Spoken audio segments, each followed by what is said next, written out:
Assalamualaikum warahmatullahi wabarakatuh. Hari ini waktunya untuk pelajaran akidah akhlak. Nah, materi akidah akhlak hari ini kita sudah sampai di pembelajaran 8, yaitu tentang adab bertetangga dan bermasyarakat. Jadi, sebelumnya silahkan dibuka buku paket akidah akhlak pada halaman 80, kemudian disimak apa yang akan Ustazah sampaikan. Nah, pertama kita akan membahas mengenai adab hidup bertetangga. Tetangga adalah orang yang tinggal paling dekat dengan rumah kita. Nah, jadi merekalah yang pertama kali bisa kita mintai bantuan saat kita perlu bantuan atau sebaliknya. Dengan bertetangga, kita dapat saling tolong-menolong. Jadi, kita diwajibkan untuk saling tolong-menolong dengan atau sesama tetangga, karena tetangga adalah orang yang paling dekat dengan rumah kita, sehingga ketika kita mendapat suatu musibah atau kita butuh suatu pertolongan, maka tetanggalah yang akan menolong kita pertama kali, karena paling dekat dengan rumah kita. Nah, hidup bertetangga tentu ada aturan-aturannya. Aturan inilah yang harus kita jalankan supaya kita bisa selalu rukun dengan tetangga.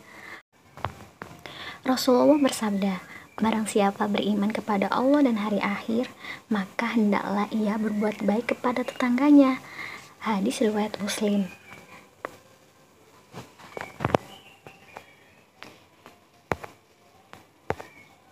Nah, selanjutnya kita akan membahas mengenai adab hidup bertetangga, yaitu yang pertama, melindungi tetangga dari gangguan.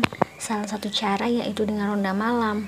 Nah, ronda malam ini bertujuan untuk melindungi tetangga kita maupun kita sendiri dari adanya gangguan. Yang kedua, yaitu membantu tetangga yang membutuhkan bantuan seperti memberikan pertolongan atau memberikan makanan. Nah, memberikan bantuan itu dilakukan dengan ikhlas dan tanpa pamrih. Yang ketiga, berbagi saat mempunyai rezeki yang berlebih. Yang keempat, mengucapkan salam assalamualaikum bagi sesama muslim dan menyapa ketika berjumpa dengan tetangga di jalan. Selanjutnya, menghadiri undangan jika tidak ada uzur atau kesibukan, karena ketika kita menghadiri undangan itu berarti kita sama dengan mempererat tali silaturahmi dengan tetangga kita. Selanjutnya yaitu menjenguk tetangga yang sakit, dan yang terakhir melayat jenazah tetangga yang meninggal dunia. Jadi ini adalah adab hidup bertetangga. Jadi kita tidak boleh asal-asalan dalam hidup bertetangga. Kita harus menghargai tetangga kita, harus saling berbuat baik agar rukun sesama tetangga itu bisa tercipta. Selanjutnya kita akan membahas mengenai adab hidup bermasyarakat. Masyarakat terdiri atas banyak manusia. Manusia-manusia tersebut bergaul dan saling berhubungan dalam satu tempat. Dalam bergaul antar manusia di masyarakat inilah diperlukan akhlak yang baik agar kehidupan bermasyarakat nyaman dan tentram. Seorang muslim mempunyai akhlak yang baik, yaitu meneladani sifat Nabi Muhammad SAW sebagai uswatun hasanah. Dengan akhlak yang demikian, orang-orang di sekitar merasa nyaman dan tidak merasa terganggu. Jadi kita harus memiliki akhlak yang baik ketika kita hidup di dalam masyarakat.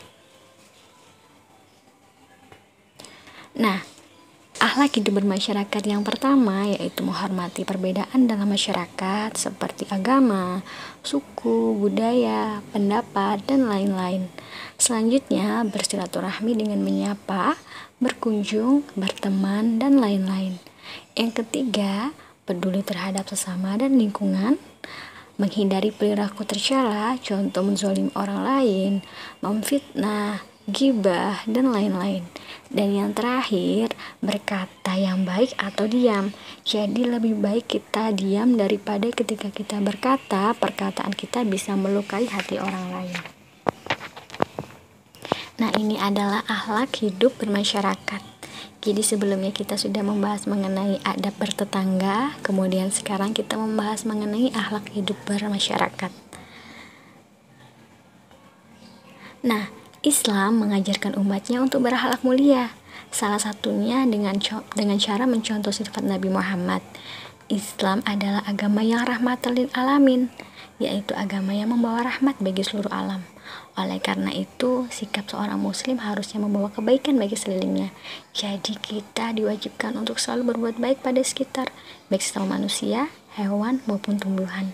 Karena Islam adalah agama yang rahmatan lil alamin, yang membawa rahmat bagi seluruh alam. Nah, sekian materi akidah akhlak pada hari ini. Semoga bisa dipahami dengan baik dan bisa diterapkan dalam kehidupan sehari-hari. Sekian, wassalamualaikum warahmatullahi wabarakatuh.